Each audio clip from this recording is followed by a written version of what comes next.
Welcome, ladies and gentlemen, to the History and Mystery channel. I'm your host, Chronicler, and I want you to like and subscribe. Now you've done that, we want to dive into the highest SS and police leader of the occupied Netherlands between 1940 and 1945.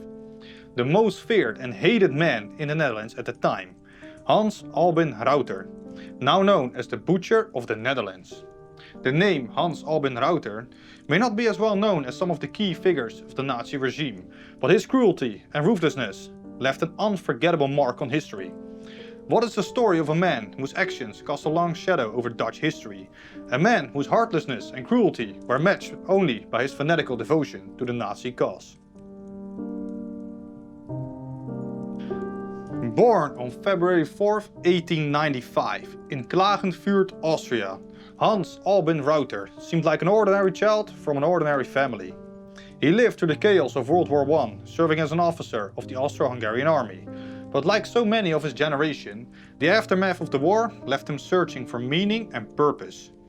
The humiliation of Austria's collapse and the rise of nationalist movements across Europe caught Rauter's attention.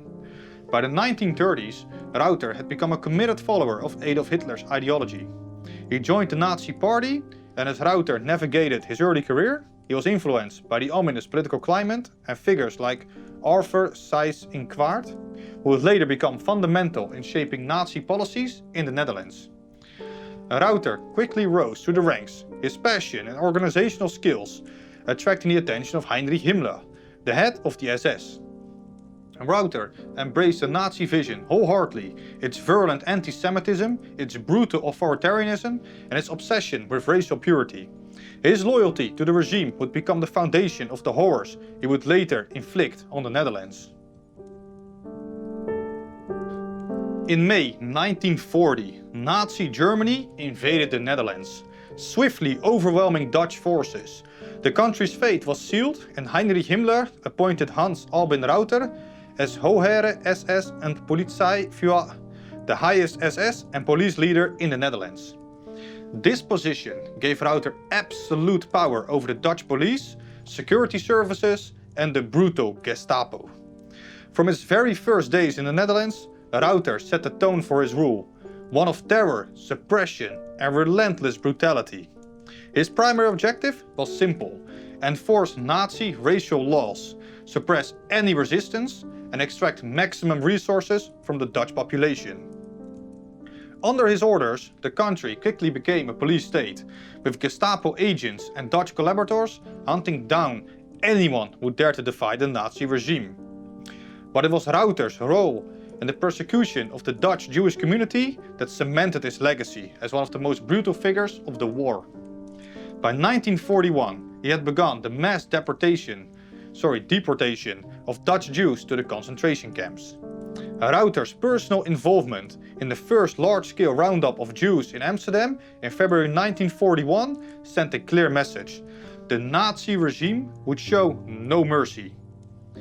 In February 1941, the Dutch resistance movement sparked a massive, unprecedented general strike in response to the roundup and deportation of hundreds of Jews from Amsterdam. Known as the February Strike, it was the first large-scale act of defiance against the Nazi oppression in occupied Europe. Workers across Amsterdam and later in other cities like Hilversum and Haarlem walked off the job, bringing the city to a standstill. The strike was a powerful display of solidarity, but Rauter saw it as a direct challenge to the Nazi authority. Rauter's response was swift and merciless. He ordered the SS and local police to crush the strike by any means necessary. The protesters were met with violent reprisals. Troops opened fire on unarmed civilians, killing several and wounding many more. Leaders of the strike were arrested, tortured and executed, while Rauter unleashed a wave of terror on Amsterdam to ensure no further acts of resistance would arise. The February strike, though brutally suppressed, marked a crucial moment in Dutch resistance, but it also demonstrated the extent of Rauter's willingness to resort to violence to maintain Nazi control. His iron-fisted repression of this act of defiance solidified his reputation as a figure of terror in the Netherlands. Under Rauter's orders of the 140,000 registered Jewish people in the Netherlands, More than 110,000 Dutch Jews were rounded up and deported to camps like Auschwitz and Sobibor. These deportations were often brutal. Families were torn apart in the dead of night, forced onto cattle cars, with no knowledge of their final destination. Packed tightly in unsanitary conditions, many would not even survive the journey to the camps. Of the 110,000 deported, only around 5,000 survived. The rest were systematically murdered in the gas chambers or died from starvation, disease and overwork. Rauter, coldly calculating, was unmoved by the suffering he caused. He saw the Jewish people as mere statistics, numbers to be processed and eradicated as part of the Nazi vision for Europe. But it wasn't just the Jews who suffered under Rauter's rule. His reign of terror extended to the general Dutch population. Rauter organized mass razzias, rounding up Dutch civilians to be sent to labor in Germany and other occupied territories. These operations were carried out with cold efficiency. Entire neighborhoods would be surrounded and men of working age were torn from their homes and families, packed onto trains and sent to work in brutal conditions. More than 530,000 Dutch civilians were deported to Germany and other occupied territories under Rauter's orders. Around 250,000 of them were sent to labor camps. Tens of thousands perished from exhaustion, starvation and mistreatment. For many families, fathers, sons and brothers never returned. Rauter's name became synonymous with terror, a man who showed no hesitation in sacrificing human lives for the Nazi war machine. Though Rauter did not engage directly in the mass killings typical of the concentration camps, his hands were far from clean. While the exact number of individuals he personally killed is difficult to determine, Rauter was directly involved in numerous executions, particularly in reprisal actions against the Dutch resistance and civilians. His personal signature was on the death warrants of hundreds of resistance fighters and political opponents. In several cases, Rauter oversaw or even directly participated in the executions of hostages as part of brutal policy of collective punishment. Though his role was primarily administrative and organizational, Rauter's cold and calculated orders condemned thousands to death, and his willingness to sanction and sometimes oversee such killings left no doubt about his personal responsibility for the atrocities committed under his command. As the war progressed, Rauter's grip on the Netherlands tightened, marked by increasing violence against both the Jewish population and any form of resistance. His notorious reign was characterized by brutal crackdowns, including mass arrest, deportations and executions.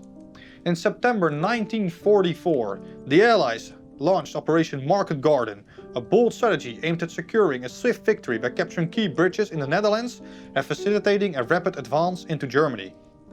As the operation unfolded, Rauter's response was marked by calculated ruthlessness. Determined to crush any potential support for the Allied forces, he ordered an immediate crackdown on suspected resistance members and sympathizers in the area.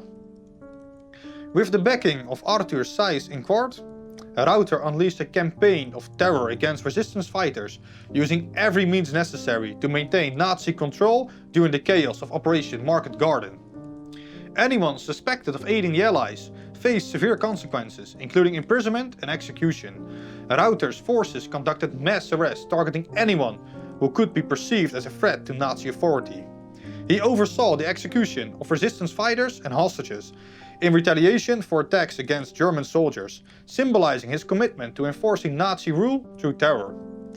The devastation brought on by his actions during this critical operation not only highlighted his brutality but also illustrated the lengths he would go to maintain control of the Netherlands.